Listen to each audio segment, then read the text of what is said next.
Yeah, hello guys. Yeah, just took me forever to set you up.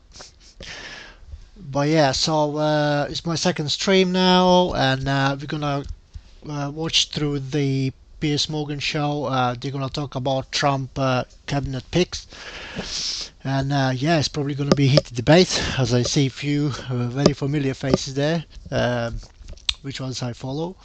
So guys, let's go and see what they're gonna talk about. This is Piers. This right here, can you guys see it on the camera? That's me playing the world's smallest violin for all these crying Democrats. I think having Tulsi as DNI and Matt Gaetz as the Attorney General and Bobby Kennedy at the Health Department, these are the best picks that Trump's made. If I was a Palestinian right now, my heart would have sunk by some of these appointments. We are witnessing the full weight of religious fanaticism combining with U.S. military power right now to allow Israel to obliterate Palestinians, and it's going to be a real question of what happens next. Gillian, your view, Trump, the new Washington? No. I'm going to say no. I've said before, she's at best a Putin cheerleader. At worst, she's a Putin asset. She literally fought for America. We are going to keep having Republican presidents because of people like you still talking Russia shit, Joe. Get over it. It's over. The most powerful people in US politics were guests of honor at the USC this weekend and were greeted as conquering champions themselves. That sentence alone would have sounded implausible, if not bizarre, even a few short years ago. But President Trump is now the disruptor in chief. And judging by the reaction of the crowd in New York on Saturday, a lot of people are here for it. Trump. I wish the people at home could hear the sound in this room. It's so loud in here. It is so loud. It's always loud when he comes here, but now that he's won, now that he's the president. Yeah, this is sick, guys, isn't it? This is sick. So many people supporting him is crazy. I like that. Yes. Oh my God. So Donald Trump. It wasn't just the setting that made this an iconic symbol of the revolution now underway in US politics. Trump made a beeline for Joe Rogan, a former Bernie Sanders supporter whose interview and endorsement were pivotal in the campaign. The president-elect was flanked by Elon Musk, RFK Jr. and Tulsi Gabbard. All of those people, including Trump himself, used to be Democrats. All of them will play a major role in the new Republican government. But with every revolution, there's a resistance. And outside of the arena, Trump's cabinet picks have unleashed panic and, well, frankly, devastation.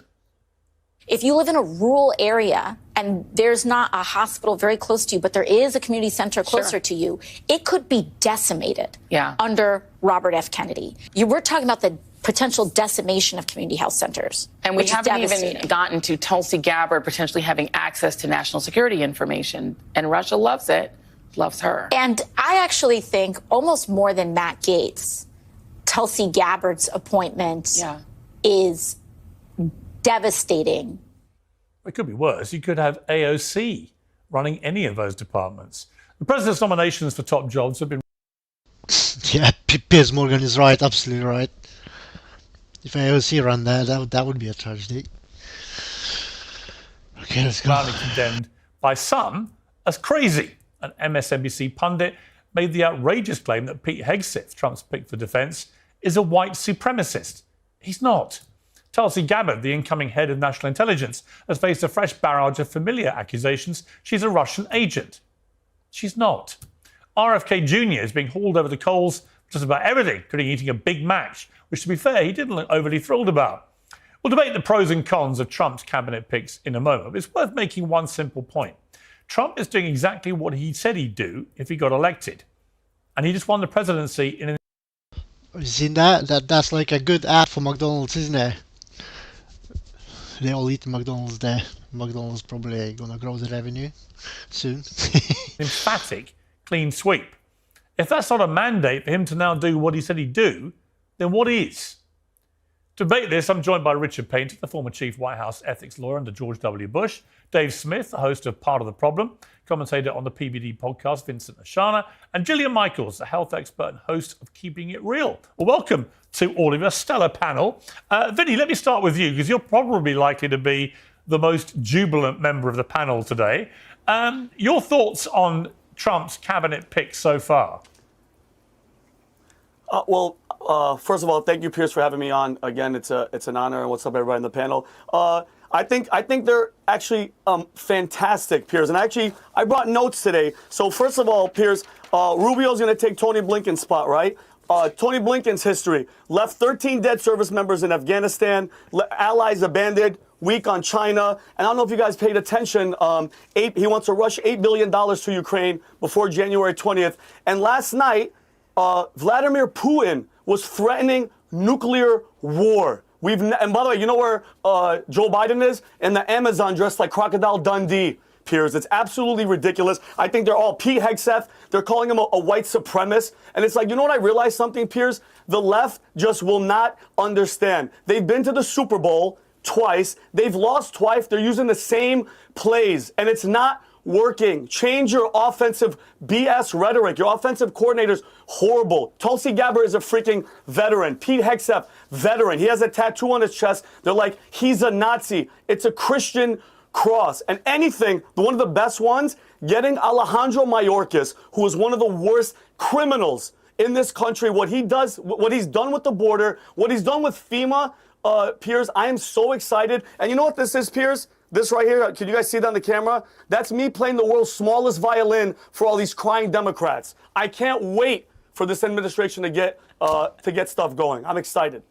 I think Gillian might be agreeing with you there. I'm not sure the other two will. Let me go to Richard Painter. Richard, there's clearly a divide in the Republican Party. There are the pro-Trump element of the party who are gung-ho for this and think this is exactly the kind of disruption that they were hoping he would do if he won again. And my goodness, he's doing it. But there are also more what I would call perhaps traditional Republicans, and I would park you in that camp, who are not as happy about all this and think this goes against what he should be doing as a Republican president. So tell me your view of why you're concerned about these picks.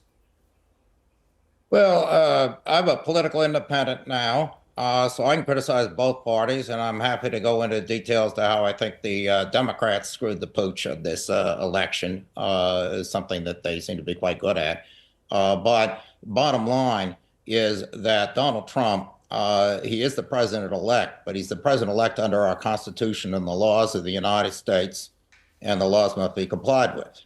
He has every right to nominate his cabinet for confirmation by the Senate.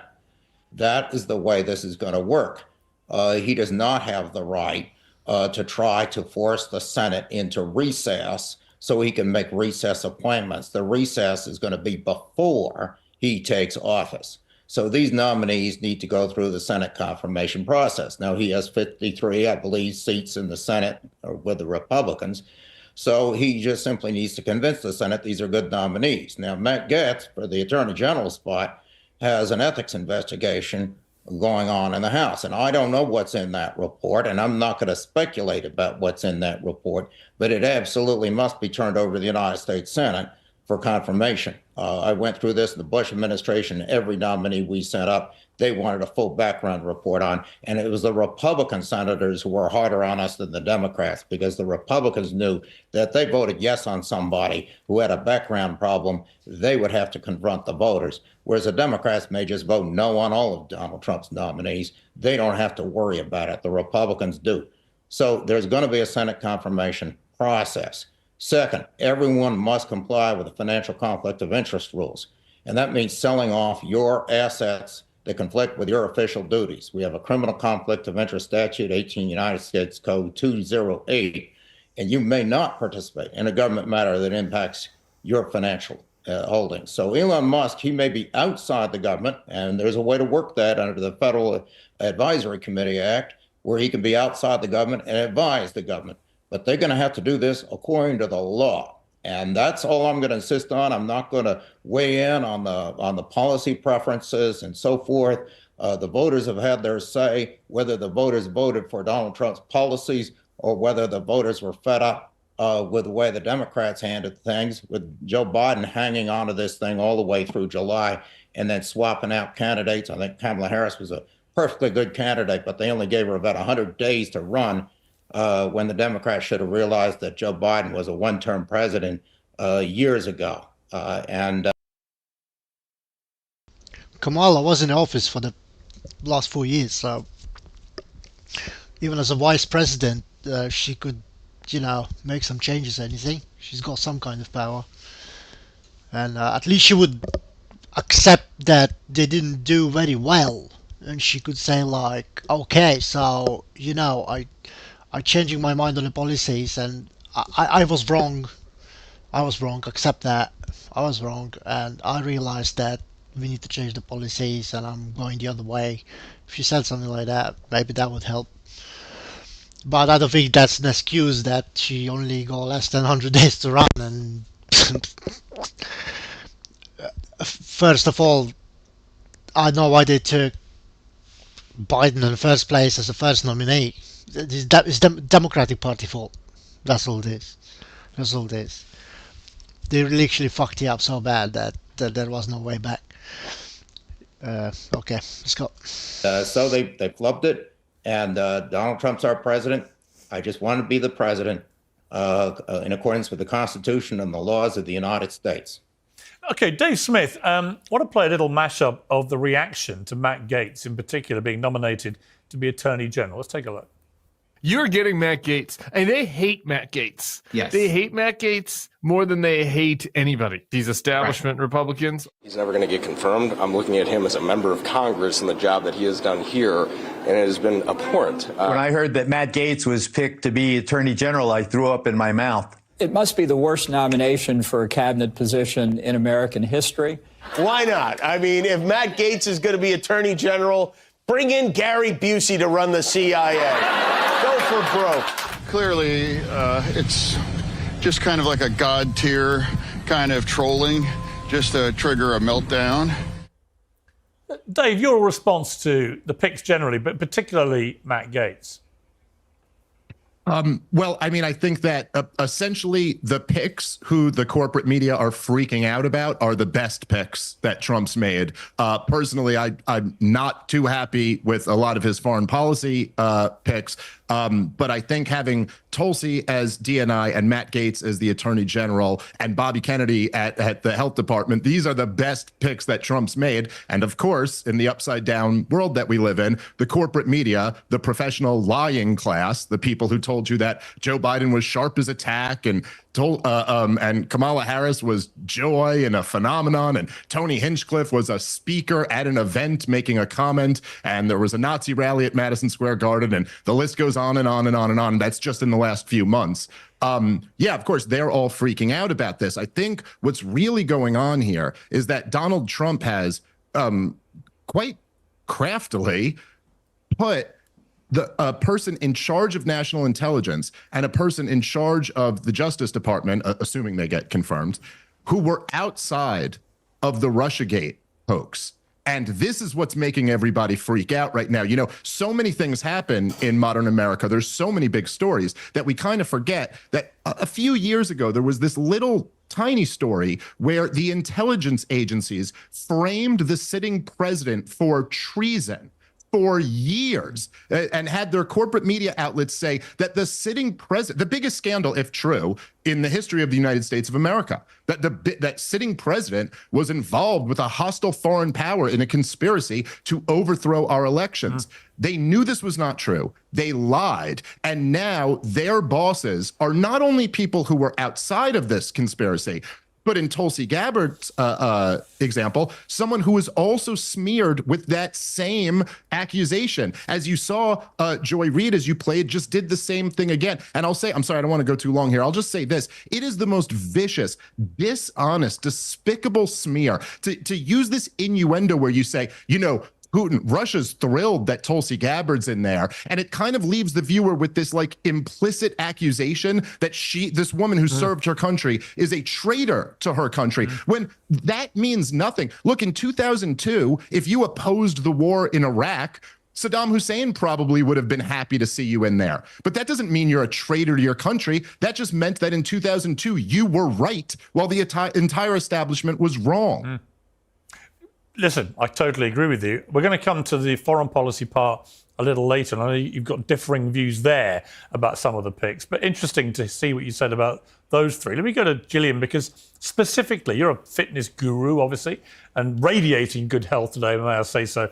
But this whole issue of Robert F. Kennedy Jr., it's interesting. Before I interviewed him, and I've interviewed him maybe 5-6 times now, I had a kind of view of him that I'd seen from the media, that he was a complete crackpot, that he was anti all vaccines and so on and so on. And that certainly wasn't the impression I got. And actually, the more I interviewed RFK Jr., the more impressive I felt he was. He's obviously fiercely intelligent. He's extremely well read. And it seems to me he comes at this essentially from a good place. He wants more transparency, and he wants to make America a healthier place. Now, am I living in cloud cuckoo land, Gillian, or is that pretty much the reality? That's exactly the reality. Is he eccentric? Yes, he's a little bit eccentric, but he's a good person. If you look at his history, this is a guy who sued Monsanto, DuPont, General Electric. He's an environmental attorney. His goal was to clean up chemicals out of our environment.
To help people not get cancer. Now, if you look at what he's promised to do, it's three things. So the first one, obviously, is he wants to end corruption. If you look at the revolving door between our government agencies and industry, it's terrifying. I could give you a million different examples of how scary this is, but let's go to one that everybody knows, which is OxyContin. The guy at the FDA who approved OxyContin went and took a cushy job for Purdue. There are a million examples like this. He wants gold standard. That's the other thing, yeah, that I find crazy, yeah, with those kind of situations where some kind of policies got approved by whatever senator, I don't know, okay, so by the government officials, whatever, and after they finish their career as a politician, they end up working in those companies that been benefited with those policies, right? Which is crazy. So she's probably going to explain more about it. Research when it comes to vaccines and drugs, but particularly vaccines, because the research on those is not up to par. And I'm going to give you a perfect example. He wants human randomized control trials. So if you look at hepatitis B, which is one of the most controversial vaccines for kids, because it's specifically... Yeah, I was questioning as well. I was questioning our midwife, as I'm in UK, because we just got a 6-year-old baby boy, and yeah, I was questioning as well about the hepatitis B vaccine and all that kind of stuff, because it's a bit like she's saying, it's controversial, because I'm like, well, how, you know what I mean? It's very hard to get for the baby that kind of disease. And yeah, I was very concerned about that as well. But yeah, that's what it is. Okay, let's go. For people who have risky sex and use needles, and you can test the mother. Yeah, that's exactly right. And the mother gets tested before giving birth, isn't it? Or if she, got any concerns. But yeah, that's exactly right. So do you have to have sex? I don't know. And how long that vaccine lasts? Is it last for life? I can't remember. I think Midwife did answer that, but I can't remember. But it's a bit controversial. You know what I mean? It is. To find out if she's negative before you vaccinate the newborn. So why does a child even need this? Well, ironically, after the drug companies were given blanket immunity in 1986, they added 48 more doses of vaccinations to the schedule. But let's look at Hep B. What are the clinical trials that it goes through? I think your mind is going to be blown, and I encourage everybody to look this up. It's on the FDA's website. They tested 147 kids in 3 trials, and they monitored them for 5 days. Does that seem up to par? I don't think so. And then the second thing, and by the way, I could give you a million other examples just like this one. And the third thing is he was tasked with dramatically improving the health of Americans. And in case everybody's missed it, we are unhealthier than ever. 74% of adults are overweight or obese. We've all heard the diatribe. I'll run through it one more time. We're more infertile than ever. Infertility rates are going up. That's great statistics, isn't it? I remember I listened to those statistics on Patrick Bet-David podcast quite a while ago, and I was surprised. I could not believe that. But that's what it is. I did done my research, and that was right. 1% every year. Autism, 1 in 34 kids. It was like 1 in 10,000 when I was a child. I mean, we could go on and on and on. Does rock bottom have a basement? I don't think so. There's a loophole in the FDA that lets 10,000 chemicals into our food, 9,000 of which are banned in every other country of the developing world. I mean, my God, really? I think what you're seeing here is the absolute panic of big food, big farming, big pharma, and big insurance, and for good reason, because it's absolutely corrupt. And I, for one, am so excited about this, and I will do everything to help get this guy confirmed. Richard Painter, you were the White House ethics lawyer. This battle, really, between big industry, big pharma, the big military complex, whatever it may be, and government, do you feel instinctively, you're now an independent, as you said, do you feel instinctively that it's long overdue time, perhaps, for some disruptive people to get in there and break the cycle? Well, we just need to have government officials who don't have conflicts of interest, who are not kowtowing to industry. But fact of the matter is that both political candidates took an enormous amount of money from large corporations. Yeah. So that's one of the worries, yeah. I know how Trump's gonna deal with those kind of people who, or companies, whatever, who donated a large amount of money. But yeah, we will say. I'm pretty sure they're gonna handle it, because Elon Musk is on board as well, and he's just, trolling people all the time in a good way. But yeah. And it remains to be seen what President Trump will actually do. There's a lot of rhetoric, a lot of talk. Let's see what actually happens, because in his first term, he was not taking on big industry, whether it's the big defense contractors who run our defense budget up sky high to almost $900 billion, the big food companies we just talked about, oil, fossil fuel companies and the like. None of them were taken on. President Biden didn't do that much better a job of taking on the corporate interests. So let's see what actually happens, because there's a lot of talk before the election, and then you get the job and you have to actually do it. Now, I do hope that instead of talking on and on about Russia and 2016 and so forth, and the 2020 election and all of that, that the president-elect, when he becomes president, can focus on policy and implementing his policy as best he can in cooperation with a Republican majority in the House and Senate.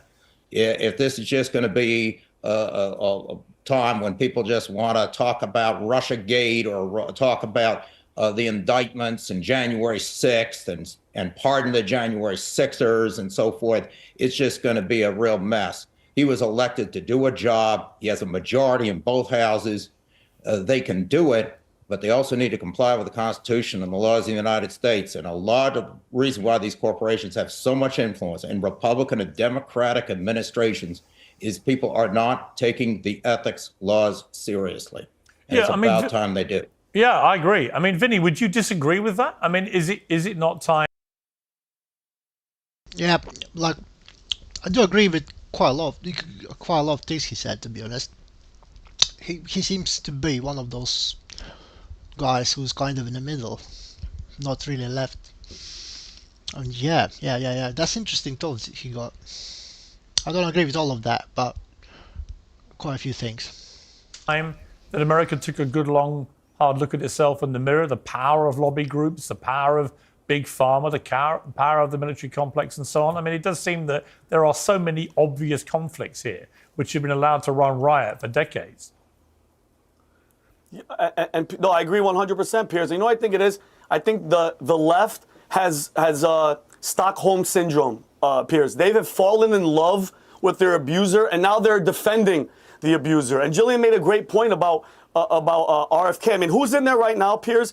Xavier Becerra. He's a lawyer. Everybody's like, RFK has no experience. This guy's a lawyer, and she nailed it. Look at the mental health crisis we have going on.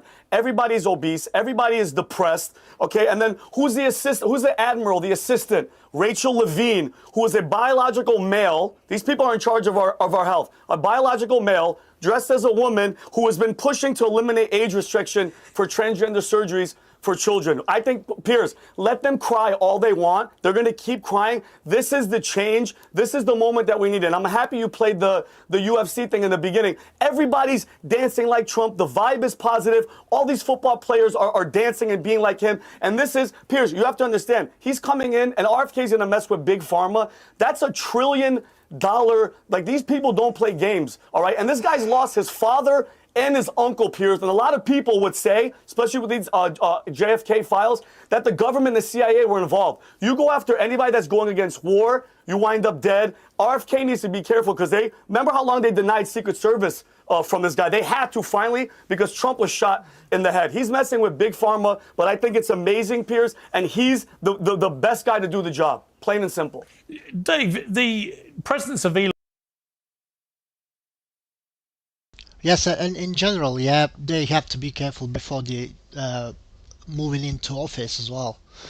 Because in my head as well, the worst case scenario is if, there's gonna be some assassination attempt again, or some mass assassination attempt, like few of them.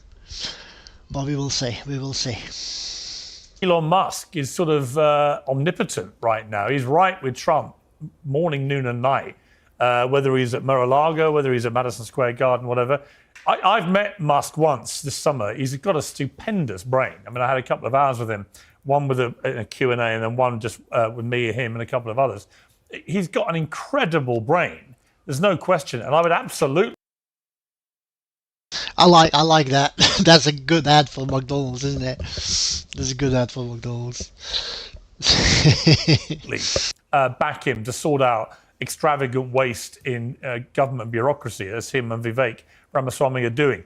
But is it right that somebody who is Elon Musk, with all the power that he has in so many different industries, is it right that he now has an unelected super hold over the president? Well, I mean, it's not as if voters didn't know that Elon Musk was in Trump's corner when they elected him. And if anything, I actually think it was one of the things that really helped Donald Trump. I think that one of the things that was different, as we've talked about on the show before, Piers, from 2016 or even 2020, was that you had this group of like Bobby Kennedy and Elon Musk and these kind of former Democrats who were now coming around Donald Trump. And so, look, it's a real question mark what this Doge thing is actually going to end up being. It seems so far to me that Donald Trump has given Elon Musk and Vivek Ramaswamy full reign of an imaginary department that he just made up, and I don't really know what is going to come from that. I was speaking with Vivek the other day, and he is really bullish on it. He's like, no, we've got some great ideas about how this is actually going to work, and we're going to give great recommendations. It remains to be seen. I will say that there is this strange dynamic where, like when Elon Musk bought Twitter, even, you would see people in the corporate media freaking out about how a rich person can now control the information as if this is anything new. And like... Yeah, this was a bizarre thing when they said that. So, for example, what Meta is owned by who? It's Zuckerberg, isn't it? So what? He's not a billion, like he's billionaire, I guess. I guess he is. How about the Twitter guy who used to own Twitter? Corrupt guy as shit. I mean, maybe not corrupt, but I mean, like he was controlled by U.S. government a lot. So what now, billionaire, the capitalist, cannot come in and, what is capitalism? Is to produce the product that is good for people and capitalize on it. That's what we do. Yeah, it's been open, the free speech. You can post, you can talk freely. Of course, there's going to be some restrictions on like very, very harmful language, but I mean, I'm not on that Twitter myself. I do have an account. I mean, on X, yeah, I do have an account. I don't really use it that much. Almost anything I post doesn't really get any attention yet because I don't have time to get onto it properly. But I mean, it's a very good platform. At least he made it a good platform. So let's go.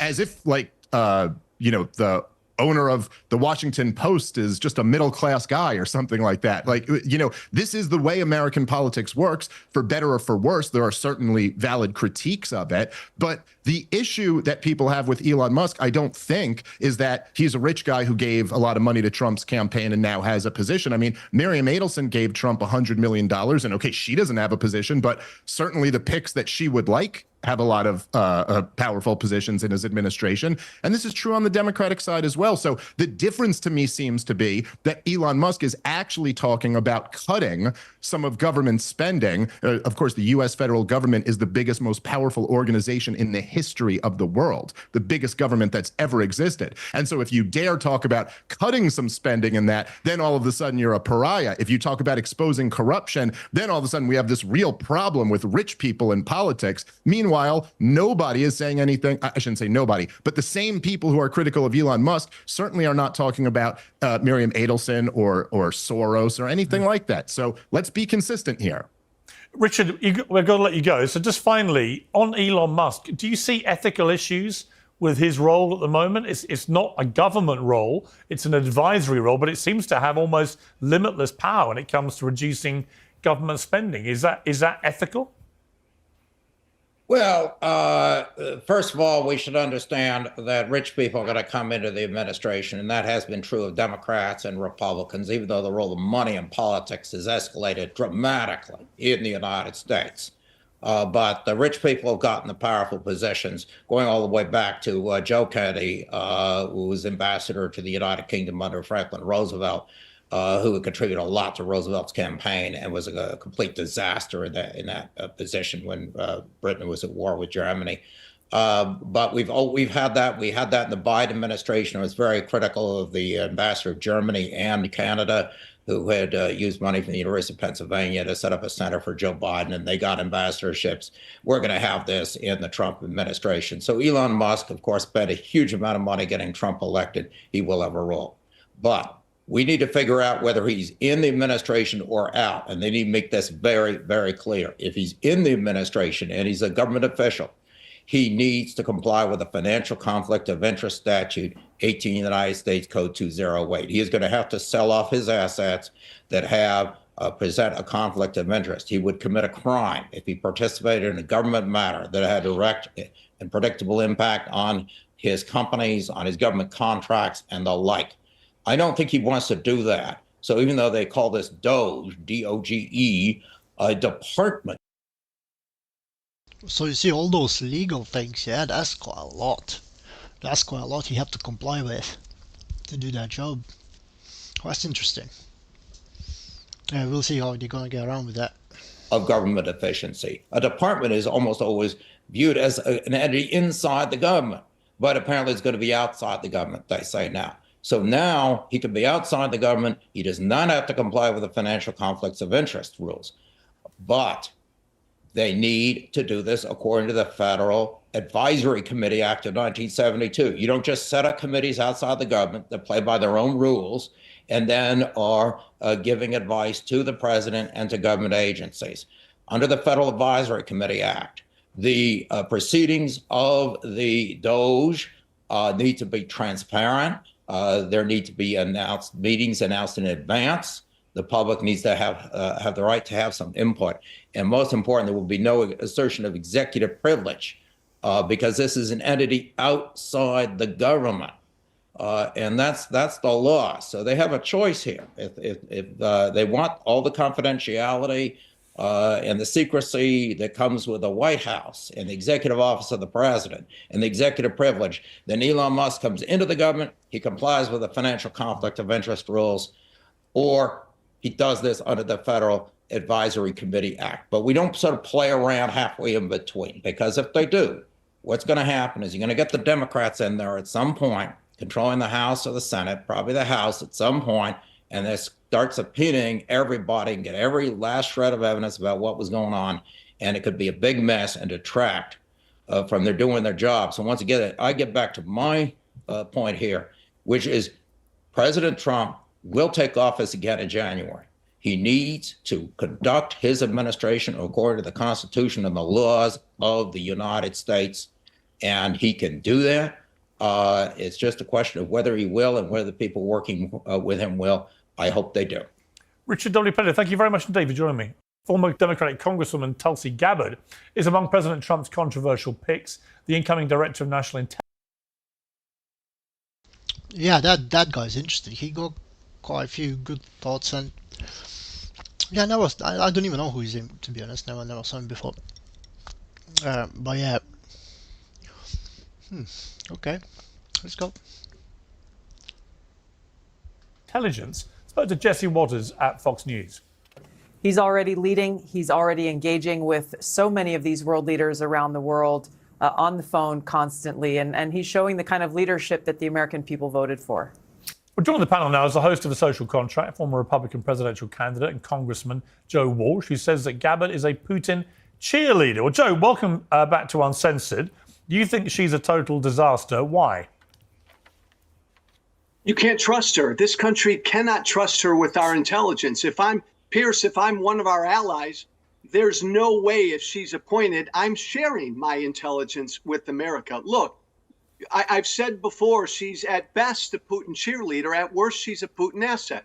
For the past decade, she has done nothing but defend Vladimir Putin and parrot Putin and Russian propaganda.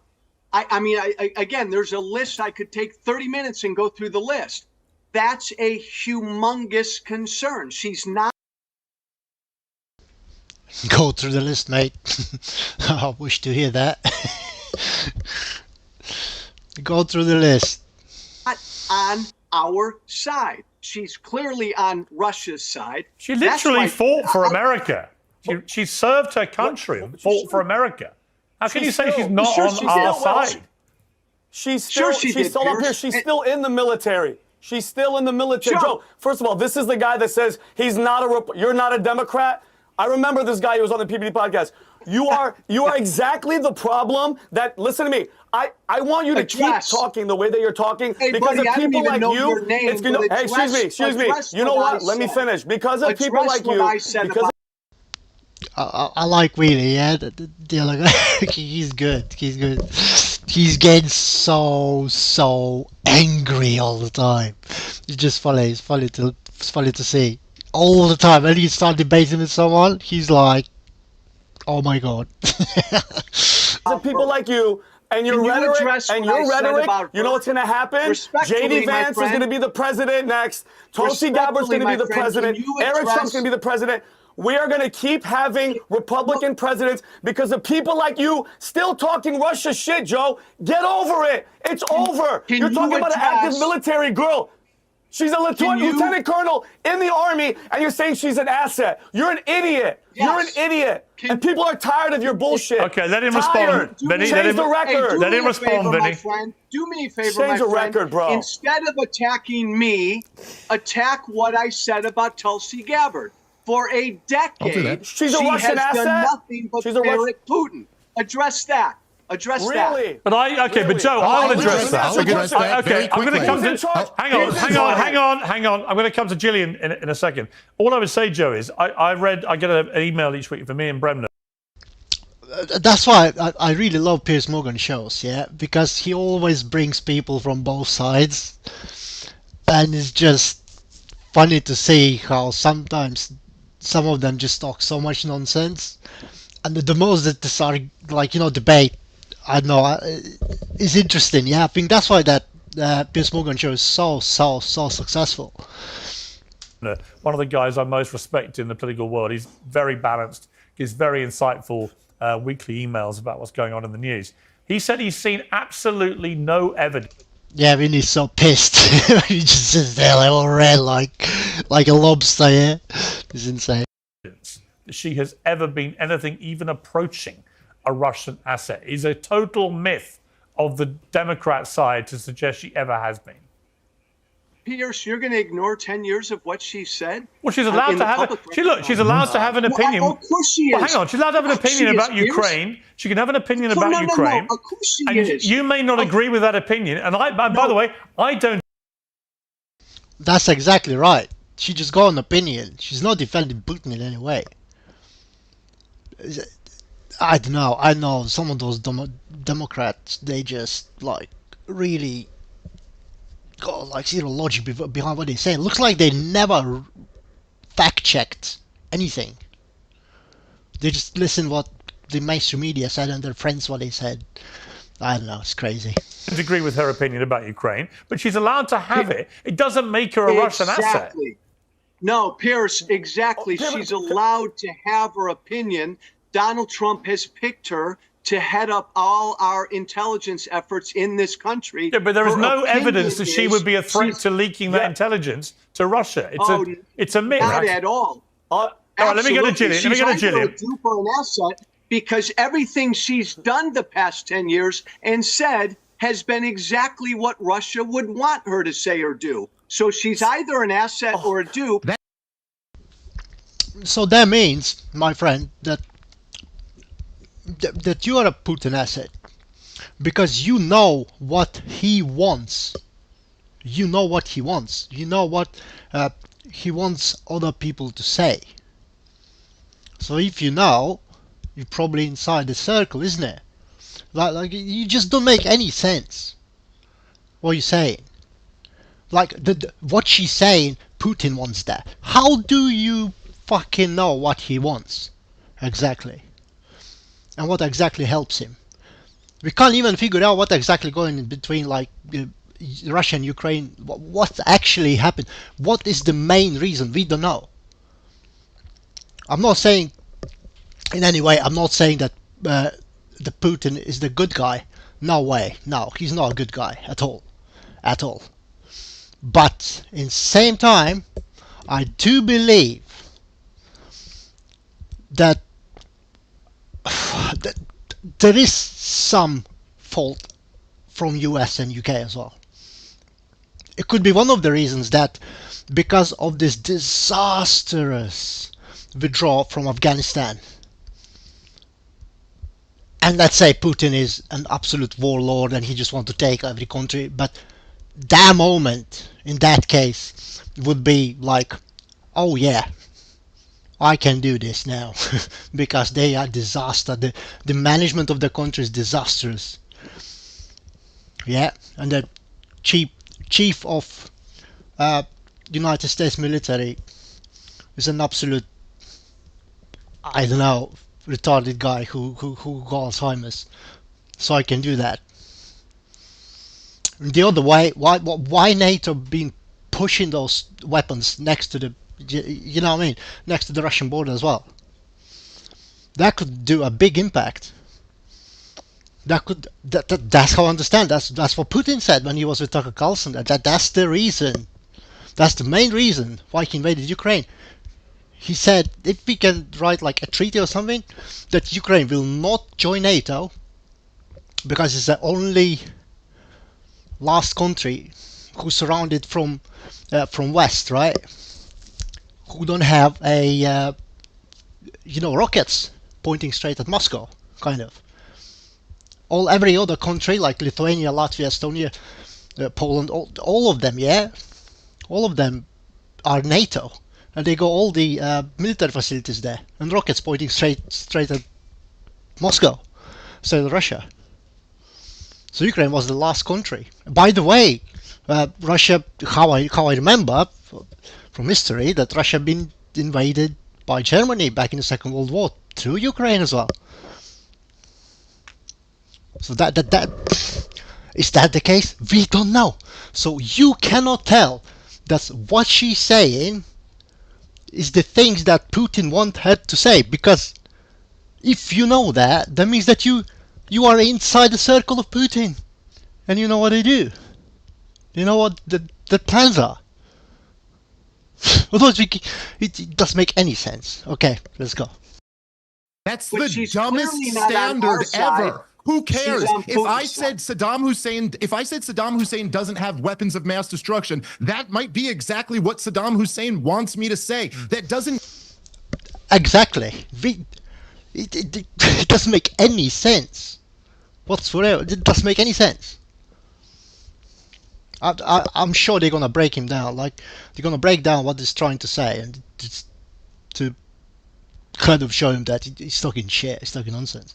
Mean anything. You see, Piers, this is the trick here, and I'm sorry, I know you want to go to Julian, but the trick is that the same way they used to say Trump-Russia collusion, they wouldn't say Donald Trump's in a conspiracy with the Russians. You see, because that's actually meets the criminal code, and then so you just say collusion, because what does that even mean? They could have had a phone call. Okay, they're colluding, but that's totally legal. So when you say she's a Russian asset, you give this wink and a nod like she's a traitor, when what it means, and Piers, you disagree with me on this topic too, but listen, the argument is that there were 1 million off-ramps to the war in Ukraine, and that the West chose to not take any of them, and that this war could have been avoided, and it could have been negotiated away. Now, the idea that if someone makes this argument, your counter to that is to say that you're a Putin asset, this is so, first off, it's just despicable, and it's profoundly stupid. It makes absolutely no sense at all. So listen,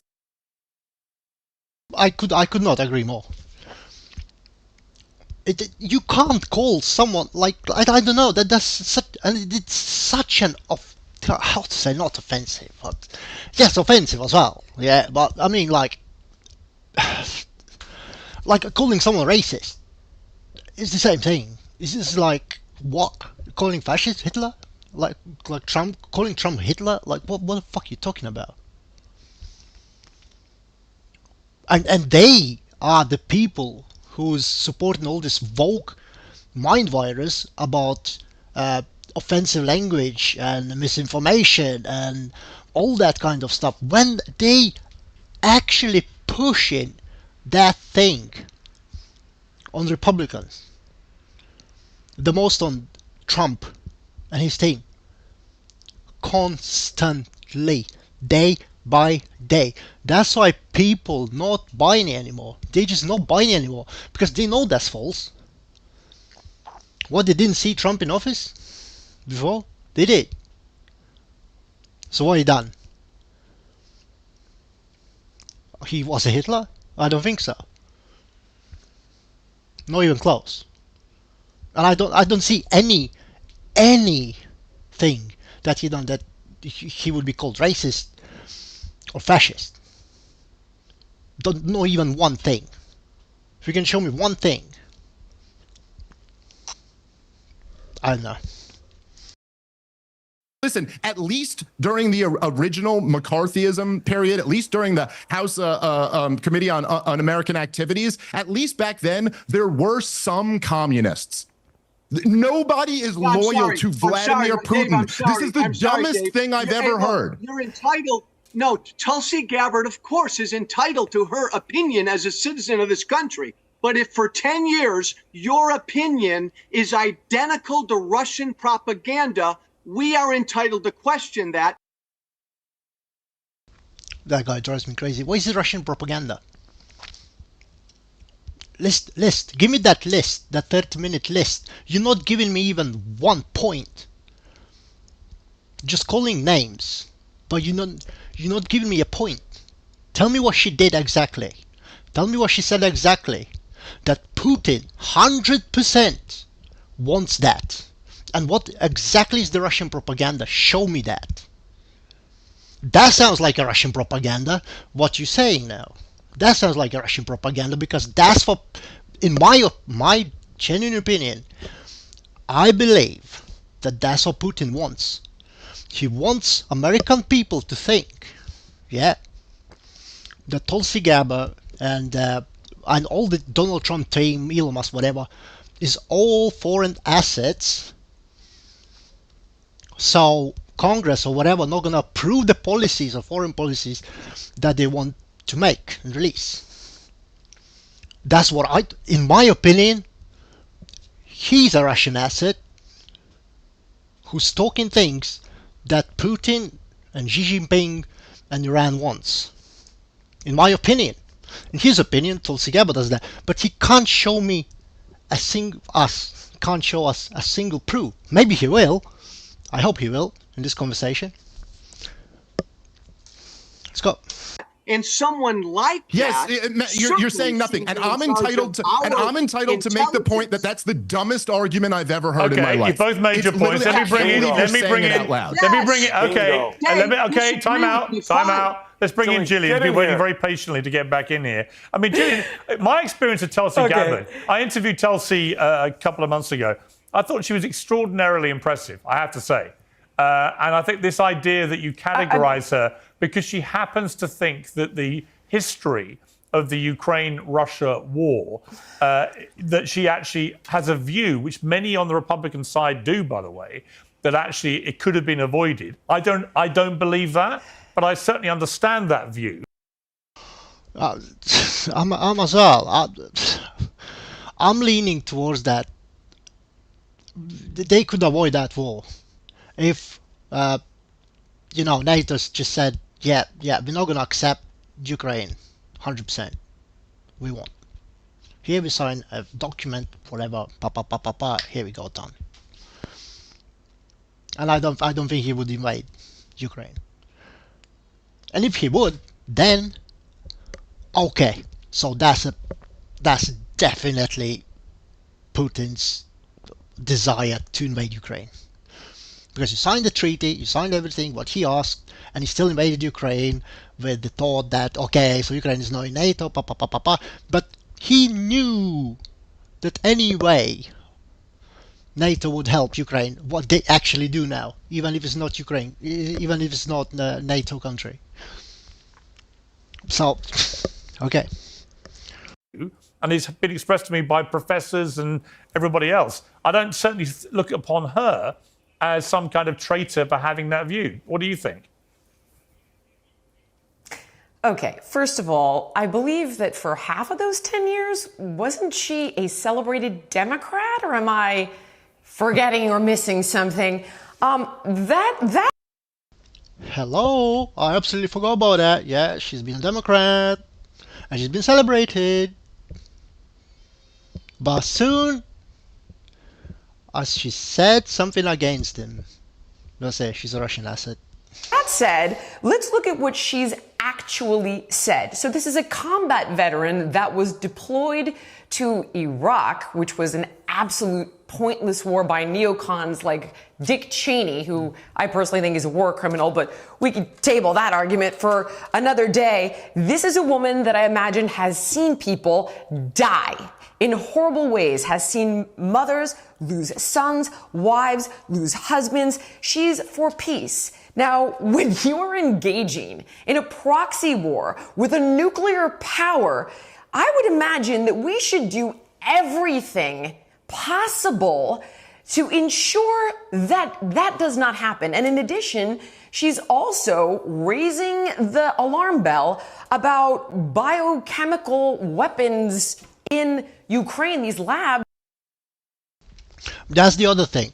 Look, I'm not 100% or even 80, maybe I'm 80% sure on this information, but how I know, I listened to someone, I can't remember exactly what, but quite a how should I say it, a guy that kind of think he's a legit guy, yeah. He's not really talking shit, and he's a very wise guy. That first thing, the Russia, the first target to visit and check was those biolabs in Ukraine that had been run by US or run on. So I don't want to lie exactly. Yeah, you need to do your own research, guys, on that, because I'm not 100% sure. I need to have a look at that a little bit deeper.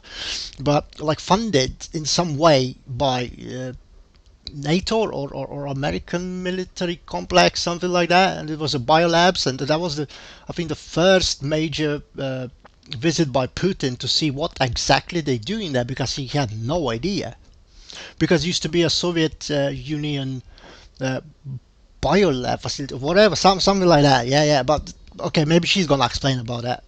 We'll see. Which is exactly how we got COVID, is gain of function research. And she has said specifically that we need diplomacy, that if you look at Reagan, he spoke with Gorbachev. If you look at Kennedy, he spoke with Khrushchev to avoid disaster. That's what she has advocated for. That's why she sat with Assad and all of the people, forgive me, the people that opposed him. She sat with everybody when she went to Syria. Didn't Nancy Pelosi also sit with Assad, unless I'm crazy? And not only that, if we look at, I'm with Dave. I have done a lot of homework on this one. Civilians, well before. Okay, so here's my question. So you wouldn't sit down with these kinds of people and you would just let people die when, ironically, it's the military-industrial complex that's making, oh my God, isn't it almost $1 trillion off of these wars? I mean, who's profiting off of this? There were numerous off-ramps here.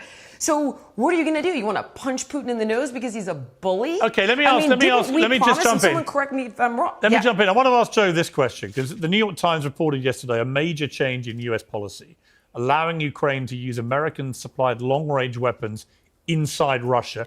I think this is a good thing. I think you've got to push Putin hard, especially if you're talking about negotiating at any stage some kind of settlement. He can't be seen to do that from a position of overwhelming potential victory.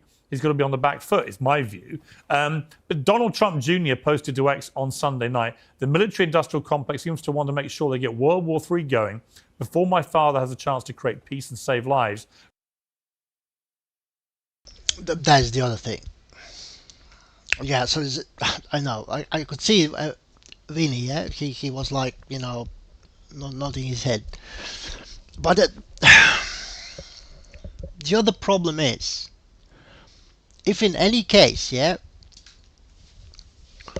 if okay, that Putin is the absolute evil and he's literally just want to take all the Europe and bring the, Mother Russia lands back to Russia, whatever, let's say that's true. Then the problem is, if there is no any strong pushback,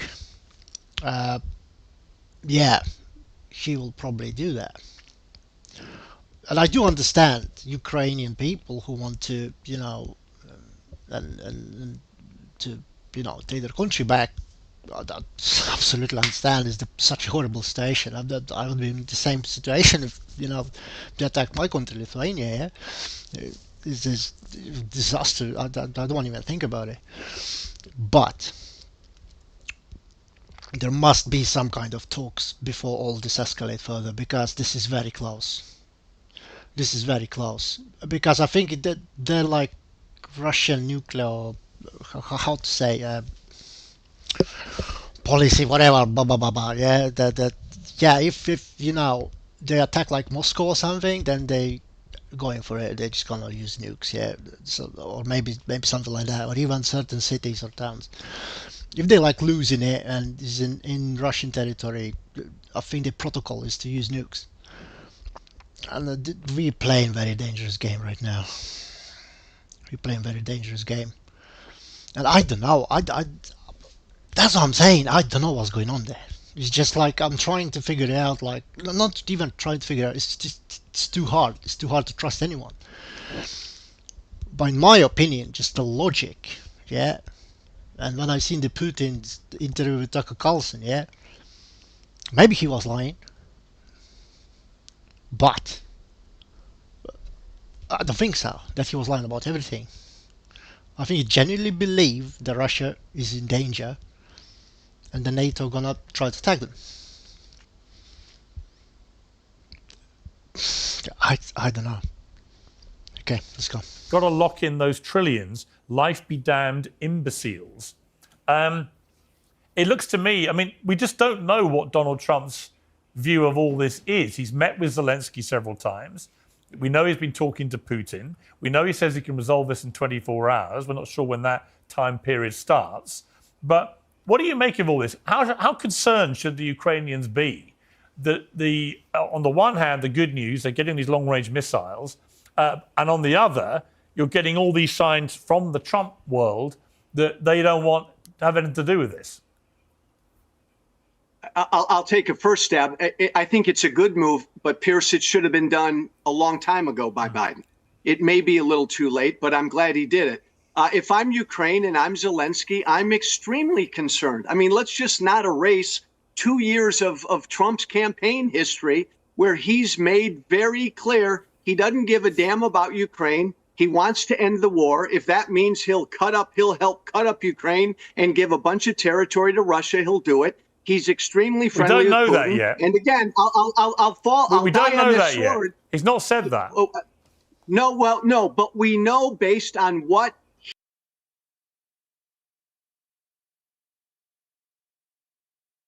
Sorry, but yeah, here we go again.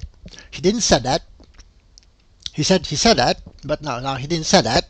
But the way he breathed, but the way his hair been done on Monday, it means that he's a Russian asset. Like that's the argument.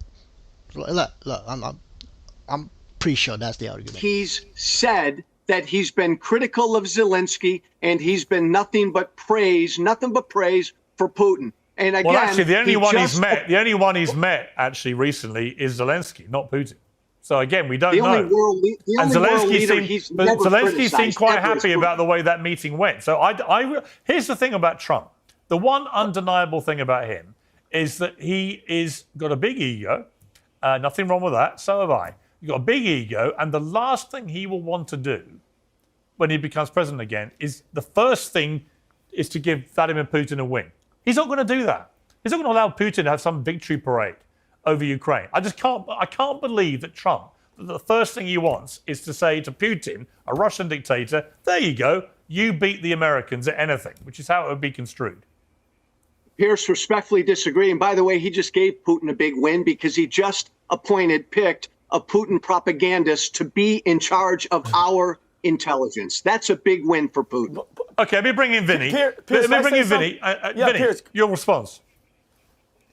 But Piers, I honestly think I'm in the twilight zone when this guy talks. Like, are we forgetting that for 4 years nothing happened? Okay, nothing happened with Russia. Your Russian asset BS dialect. It's horseshit. Who's in charge right now of national intelligence? It's Avril Haines. Okay, under her, she couldn't foresee this Russia invasion in Ukraine. We're talking about everything that has already happened. I love how it's always Trump. Now it's Tulsi, it's Russia. Why didn't none of this happen 4 years ago? He literally went on camera yesterday, Putin, and said, if you guys launch anything, I'm going to use nuclear capability. Hang on, Enough of this BS. Vinny, hang on. You talk about BS. He has threatened to use nuclear weapons from day one of this war. And guess what? Every time the West has actually crossed one of his so-called red lines, he's done nothing. Yeah, that's the other thing. You could say like, oh yeah, Putin just talks a lot. He talks a lot. He's not gonna do it. He's not gonna do it. He's not gonna do it. He's not gonna do it. Of course, he's not stupid to do that. You know what I mean? But he have to show some kind. He have to show his balls. You know what I mean? I don't know. It's such a complicated situation. You know, like I've been as well thinking. Yeah, like I would not be surprised that at least a tactical nuke gonna be launched somewhere before Trump gets into office. I don't know by who, I don't know where, but I just got like a bad feeling. I hope I'm wrong. And you know, because everything is just heating up so much. You know what I mean? Interesting also with the China and Taiwan, situation. Because they literally, how I know, the Americans literally pointing their guns at China, China pointing at Americans in that region there. I don't know. After Israel and Iran and all that shit.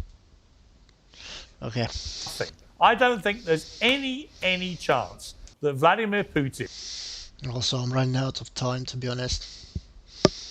I've been just talking a lot. So now we say how much can we watch, and because I got a few things to do later on. But yeah, keep going. Is going to press a nuclear button because you know why? He would be vaporized along with his country in 30 nanoseconds. So if you think about it logically, this guy's not an Islamic fundamentalist. He's not going to risk his own life, right, for some great cause. He's not that way minded. He's a megalomaniac oligarch who's built $100 billion personal empire out of being a former KGB thug who now runs the country in the same way. But this idea that he... Yeah, Piers Morgan is right, absolutely right. That's true as well. That's why there is no... Like, I would never defend Putin in any way. Because he's a gangster as well, in a bad way. And I know... Yeah. Okay, let's go. He's going to press a button. Yeah, I think Putin, by the way, said, or someone from Russia. I don't know if it's actually true, but when I was younger, I remember he said, you know how long it would take for Russia to take over Lithuania? And he said 3 hours. That's how long tank crosses. That's how long for a tank takes to cross Lithuania. Like nothing would stop us. And that's an aggressive talk, of course. Yeah, there's a gangster talk in a bad way. But why would you say that? I don't remember what the situation was, but yeah. That signals MAD, as they call it, MAD, mutually assured destruction. Why would he do that? So why do we keep allowing him to rattle his nuclear saber rather than it being what it should be, which is a deterrent against being attacked, as an offensive weapon to stop people getting involved? Why do we allow him to do that? When did Republicans like you, Vinny, I say this with great respect, I love you, but when did Republicans...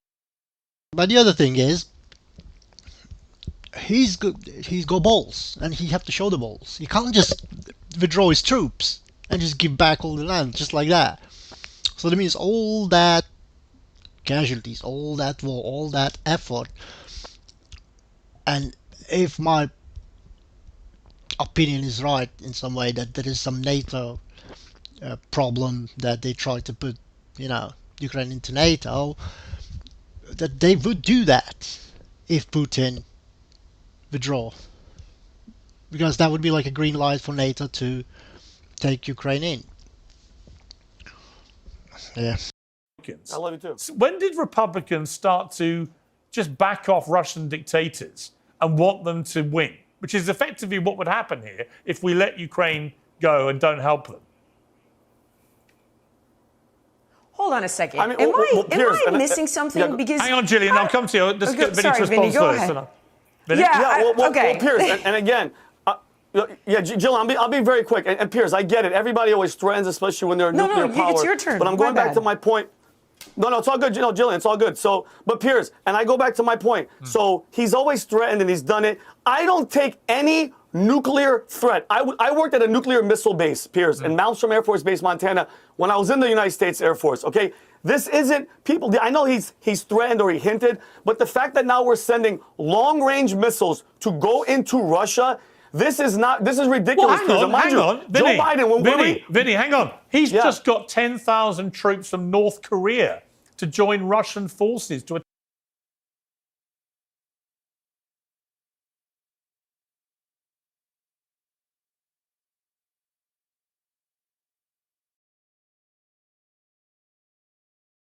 Yeah, sorry guys, I forgot to put my microphone on.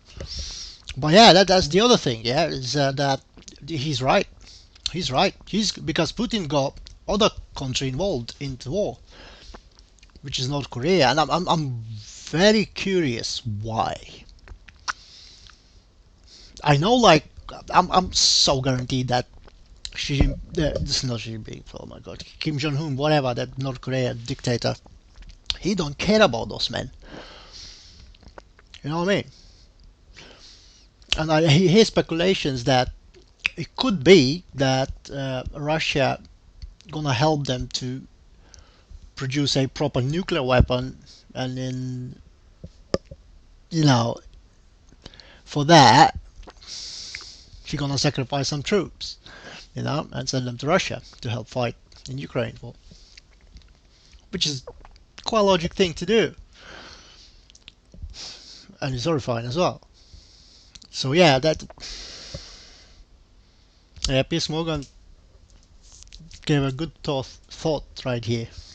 Okay, keep going. Attack Ukrainians. Sorry, where's the response to that dramatic escalation?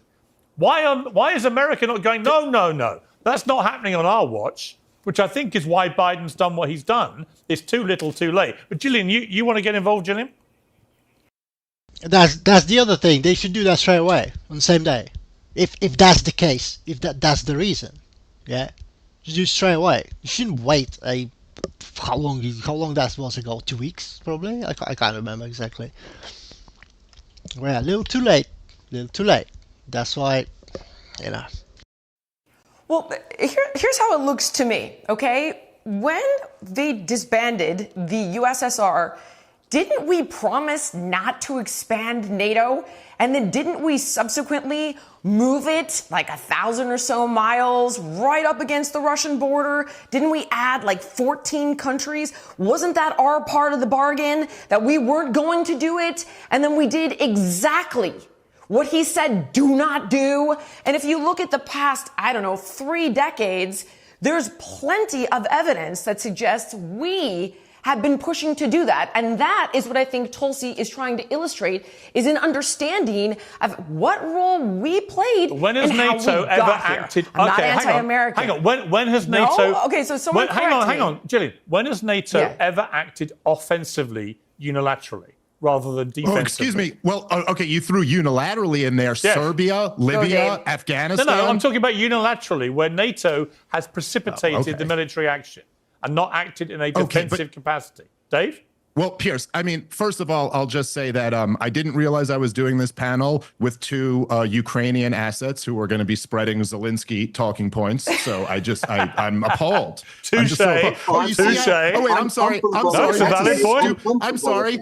That is a brain dead non-argument. So let me not start with that. Okay. Now look, Piers, if you're gonna make the standard, okay, yes, NATO took aggressive action in Serbia, in Libya, in Afghanistan, but it wasn't unilateral. The US was involved. Like, okay, but it's not self-evident that that should be the standard. And to Gillian's point, look, it doesn't make you an asset of a foreign government to say, hey, as John Mearsheimer puts it, let's have some strategic empathy here. Let's put ourselves in the position of our enemy or the hostile foreign government. Right. And in 2008, I'd highly recommend anyone who wants to can go find this online. We only know about this because the heroic Julian Assange leaked it. But the current CIA director, Burns, at the time was the ambassador to Russia. And he wrote a private cable back to then Secretary of State Condoleezza Rice. And it's titled "Niet Means Niet." And what he said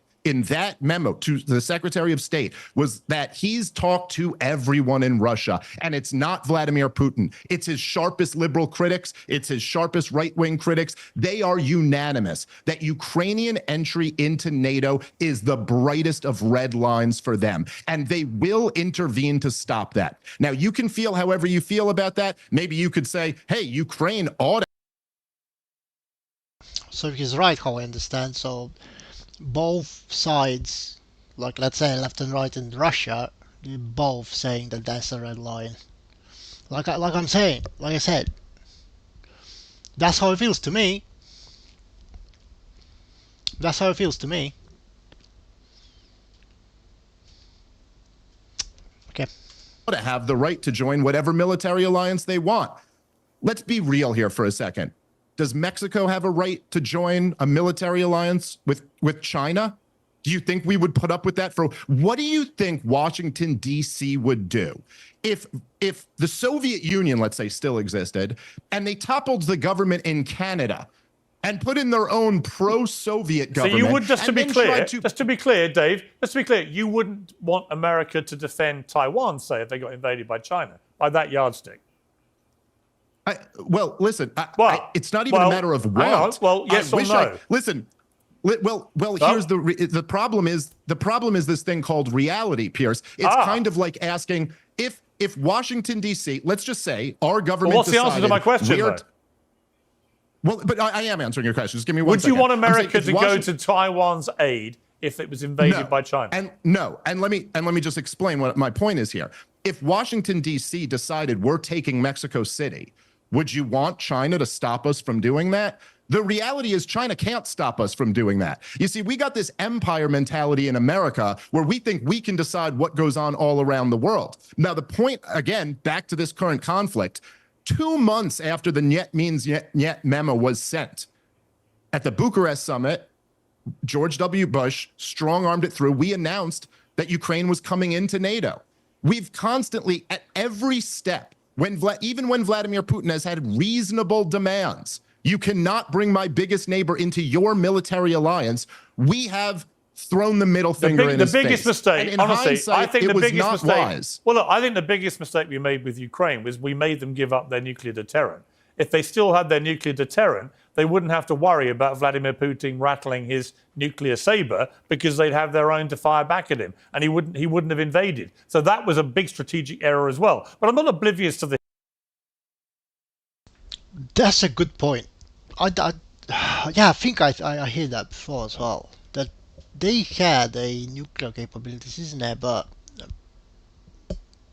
they kind of took away from Ukraine the right to own the nuclear weapons or something. Because if they still had a nuclear weapon and because they not a threat to NATO in any way, you know what I mean? Like NATO would just, in any way they would just destroy Ukraine. But you see, then they could be like, you know what, Russia, if you invade us, yeah. But in the same time, if they've been invited to NATO, and that's the issue, why Putin invaded, let's say, Ukraine, that would be bad as well, in some way. Because they could, start nuking, they would be in NATO and start nuking, Russia, because Russia invaded them. And then, I don't know, and this whole nuclear chaos would start, yeah? So Russia would go back, and then we have to retaliate because Ukraine is NATO. You know what I mean? It's interesting. The history, and I don't think you can ignore it. I mean, Joe, it's complex, like a lot of these, like Israel and Gaza and Hamas, like all these things. These are complicated historical issues. But then why, when Tulsi brings up the history, is she a Russian asset? I agree with you. That's just what I want to understand. I agree with you. But Gillian, I agree with you. But Joe, what is your response to what Dave says there, which Gillian also believes, which Tulsi also believes? Basically, the West collectively goaded Putin by doing what he has specifically said, I don't want you to do. Again, and to answer Gillian and to answer your Piers, it's because her side is utterly one-sided. Gillian, you said all Tulsi believes in is peace. And if that's true, all she does is attack America and defend Russia when we talk about peace. Look, I understand the situation's complicated, but Russia invaded a sovereign nation. Putin's to blame for that, not America. That's my worldview. Understanding that we're not blameless, Putin is to blame for making that decision. Tulsi Gabbard has a 10-year history, accelerated by 2.5 years ago, of always blaming America and always defending Russia in every single thing she's said. If you're that one-sided in your view, if you're always defending Putin, and you're always attacking this country, that's someone I would not trust to be in charge of our nation's intelligence. Okay, yes. okay. Let me just pivot slightly. Dave, you posted this. Marco Rubio is a disaster. Might as well give Liz Cheney the State Department. Awful sign. Why are you so anti-Rubio? But I mean, most other people have said, actually, he's one of the sort of grown-up picks in this list. Yeah, well, most of the people who are saying that are making the ridiculous arguments that we've heard here today. And they're also the people who essentially, the real issue here, right, is that essentially you have this divide between people who support the foreign policy consensus of the last 20 years. And so it's very easy. See, the thing is here, Joe, it makes the point, right? Like, oh, she's always blaming America. This is what the George W. Bush Republicans post 9/11, this was their brain dead reply to every single left-winger who would criticize their foreign policy. Oh, you're the blame America first crowd or something like that. Yes, Vladimir Putin did invade Ukraine, and that was wrong. He should not have invaded Ukraine. The United States of America is not clean in this invasion game either. And over the last 20 plus years, we have had wars in Iraq, Afghanistan, Syria, Libya, Somalia, Yemen. Every last one of them was sold on lies, has resulted in the deaths of hundreds of thousands of innocent people, has cost trillions of dollars, and has left the area worse than it was before we invaded or before we had, backed the invaders. Dave, I agree with a lot of that. Dave, I agree with a lot of that. But I know, Dave, anyway, I agree with a lot of that. But Tulsi Gabbard but let me finish the point. We'll see if you agree. We're every bit as bad as Russia. Do you believe we're every bit as bad as Putin? Every bit? That's what she said. Well, listen, Joe. Okay, that's fine. What instead of just like it's this emotional game? Who do you think's worse? Tell me the metric. You tell me the metric. Innocent people killed. Countries invaded. What's the metric? And then I'll tell you who's worse on that. Defender of peace around the world, a history of defending peace and freedom. Yes, imperfect. Wait, hold on. Listen, Piers. Yes, have made a lot of mistakes. Yes, we never should have invaded Iraq. Now filibuster because you don't want to answer the obvious. Now, Piers, our previous debate aside, I'll give you World War II. Well, I would say murdering and jailing your political opponents. I would say rigging an election so you get nearly 90% of the vote because you punish people who don't vote for you, blah, blah, blah. I mean, there are all sorts of reasons why Vladimir Putin runs Russia like a mafia boss, which is not how America's won. Now, you might argue, and I think you have a point, because I oppose, as you know. Is it not, Piers? I oppose the Iran war very vociferously. But do you think America runs around poisoning opponents in streets in Europe, for example? Do you think it rigs an election? No, then probably no opponents. I mean, Trump being like prosecuted, all that kind of stuff, so that's kind of, I'm pretty sure this is like Democrats, at least Biden clan, going after Trump, after the political opponent, and trying to prosecute him. Is not, I don't know, it happened in the United States. The other thing is to killing, poisoning, whatever. Like, look, I'm not saying it's true, but those assassination attempts, look, and I know many people's gonna be like, oh yeah, that's not, fine, but by calling someone fascist and Nazi and Hitler, it does help for people to plant the seed in their heads that they should get rid of this kind of person and be a hero and kill a Hitler before he's been elected, whatever. And that's just the other form of, in my opinion, of poisoning and assassination of them.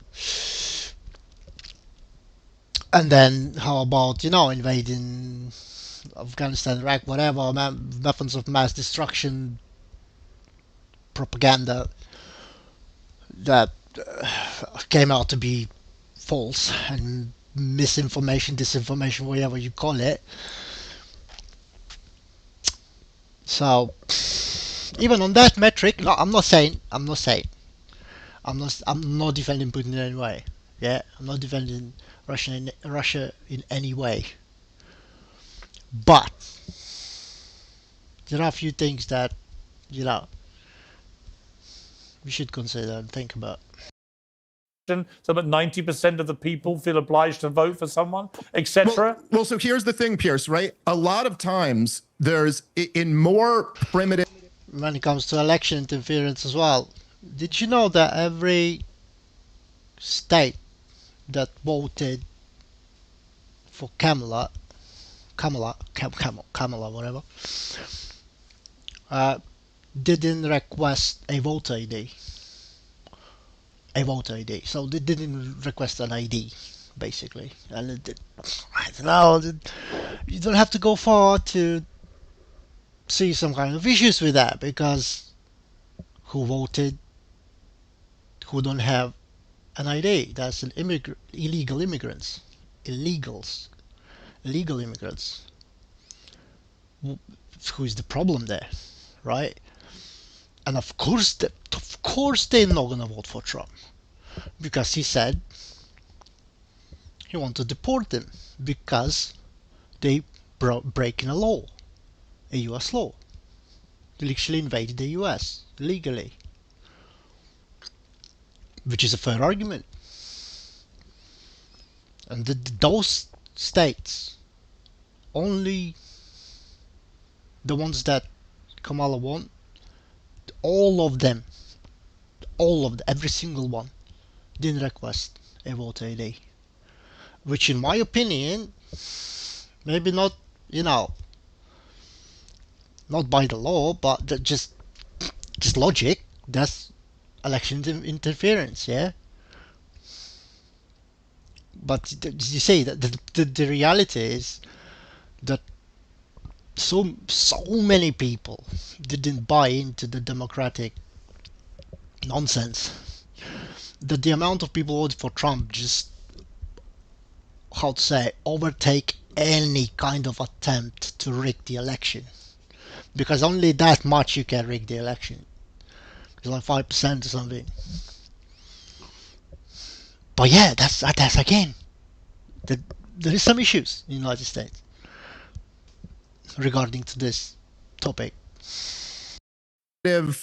Countries, there's a more naked form of corruption that is more brutal in a way, and is more obvious. So yes, it's true that America doesn't resort to kind of some of these tactics. What America will do, right? Like if we don't like the fact that, say, Yanukovych, the democratically elected president of Ukraine, decided he didn't want to join the European Union, instead wanted to do a partnership with Putin. No, we won't poison him, but we'll just foment a color-coded revolution, overthrow that government, and install Victoria Nuland's new hand-picked, members. Now, other countries who don't have the power to do that result to these other, tactics. I'm not supporting any of it. I think all of it's wrong. But let's be honest here. I mean, like, America has been the most war-hungry country in the world over the last 25 years, and why can't we admit that?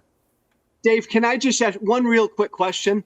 All the mistakes we've made aside, is America a force for good around the world, yes or no? A force for good? I think this is a childish, simplistic question. We are I don't know how they managed to, they so trained or scripted to ask those pathetic questions like that. Force for good, pa, democracy, enforcing the democracy, whatever, all that kind of shit. There's a lot of money involved into all those wars as well. It is. It's not just because, I don't know, the Afghanistan women don't have rights. It's not just because of that. It's also those military complex people making tons of money with that stuff. Tons of money. So there is another force behind all of that thing, not just to bring in good for other countries, also don't care about those countries' people and just go for it to make money. You know what I mean? Okay, we're gonna watch a little bit more. I gonna have to go very soon. A force for good and a force for bad. And these wars. Yeah. Listen, Joe. The Are thing we about it is generally the a problem force is that. for good around Hold the on. world Okay, or Joe, not? you asked. If we're I'm so answering your question. See, the altruistic, problem is how come we're not it's ending just wars so in Armenia stupid. or South It's just- Sudan? Yes, listen. This is the Dave, go point ahead. here is that. No, I'm sorry. Look. The point here is that. The issue is that I don't think you actually know anything about what you're talking about. And so when you say that the war in Iraq was a mistake, like it was a whoopsie, no, it wasn't. Go read the Project for a New American Century. They were planning, the neoconservatives.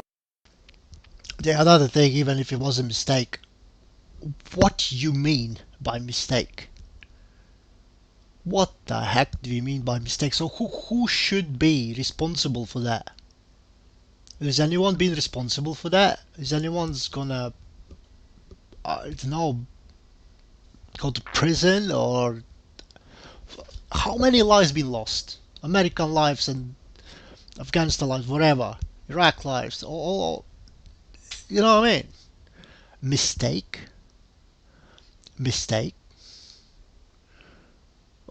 So probably like unaccounted trillions of dollars from Pentagon as well is just a mistake. That's a lot of money. That's like tens of thousands of dollars per person in US being unaccounted in the last, I don't know how many years, by Pentagon. And you know, while they been doing like, I don't know, that's a conspiracy as well, but while they're doing, you know, like third party investigation on like, well, what the fuck is, where the money's gone, the 9/11 happens and the plane crashed in Pentagon as well, in the place where accountants were, where all the paperwork was, so everything was destroyed. I know, I'm pretty sure that's true. You need to research yourself, guys, as well, because it was long ago, so I don't remember exactly, but that's how very close thing. So yeah. Conservatives who took control of the George W. Bush administration were planning this war for years before 9/11. The weapons of mass destruction and the Saddam. Right. So let me finish the point instead of cutting me off by saying you agree with me. Because yes, I know you agree because I'm making an undeniably great point. The weapons of mass destruction, the Saddam. I just said, hey, but you know what, Dave? You're so smart. I'm not even that smart. I'm not that smart. I'm just arguing with brain-dead morons. You couldn't answer a simple question. Is America historically, have we been generally a force for good around the world? Yes or no? Again, I'll answer the question again. It's a dumb, stupid, second grader question. We've been both a force for good and a force for bad. Okay, look, very quickly. How we've been a force for good in the world. Very quickly, to wrap this part of it. Warfare machine. All right, but Dave, to wrap this part of it, you haven't actually talked about Mark. Yeah, I need to wrap this up because I have to go. So wrap this part, then I'm going to have to go. Rubio, what is your objection to him being Secretary of State? Piers, this is the fun thing about doing your show. The second you said that, I completely forgot the question was about Marco Rubio. I didn't even remember we were talking about. So essentially, and it doesn't matter. The point.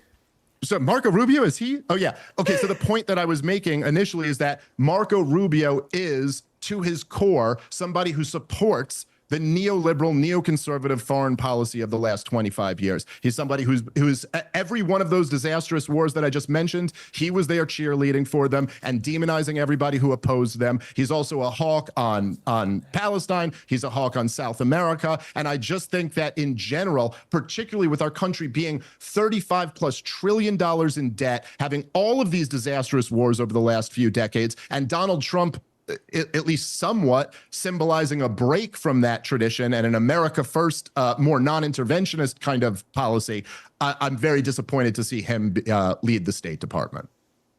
Before we let you go, I want to pivot completely because in the weekend that Mike Tyson made his comeback, obviously losing to Jake Paul. Okay. Yeah, that Mike Tyson stuff, that's not that interesting anyway. But okay, guys. So we covered quite a lot. I've been talking a lot as well. That's why the time just gone, and it took me so long to set it up. I did try to make it that at least I could cover like, a couple hours, because their video was 1 hour and 22 minutes. Yeah, so I really was thinking to cover all of it. So give me like 2 hour stream or something. But the thing is, because it's my second live stream, yeah, and I'm trying to set up everything again, because the situation I am now, that I have to move things around constantly because I'm doing other things as well, and my Mac needs to be fixed. So I'm just literally using my girlfriend's laptop for now, and she needs that as well. So I constantly have to log everything off and blah blah blah blah, put it back on to set up everything again. And it just took me forever. I'm just making mistakes because it's only, like I said, second time I'm doing that, and but yeah, I'm gonna get better at this. And guys, please, leave the comment, your thoughts, your suggestions. What else should I do? How should I improve? Because I really liked talking about it, and maybe in the future I can invite some guests. So anyone would like to talk about anything, make a podcast, something, just please let me know. Please feel free to contact me. I should leave my email, I think, as well. But yeah, my first live stream went not too bad, to be honest. Even now I got 2 people watching, which is great. My first one was no one watching at all. By now I uploaded a video and I got like over 1,000 views, I think, later on, which is really nice. It's really nice. It's good. So it's a good start. And yeah, I'm genuinely thinking to keep doing it, maybe at least once a week. If I can, maybe more. Depends, because I got other things going on. We're trying to build some company and stuff, so I don't know how much time I will have, but as soon as I'm gonna see something interesting, and if I'm gonna watch it, I'll make sure I'll jump live and discuss things as well. And you always, guys, feel free to jump in the chat and argue with me, or just give any suggestions or agree, or I don't know, anything.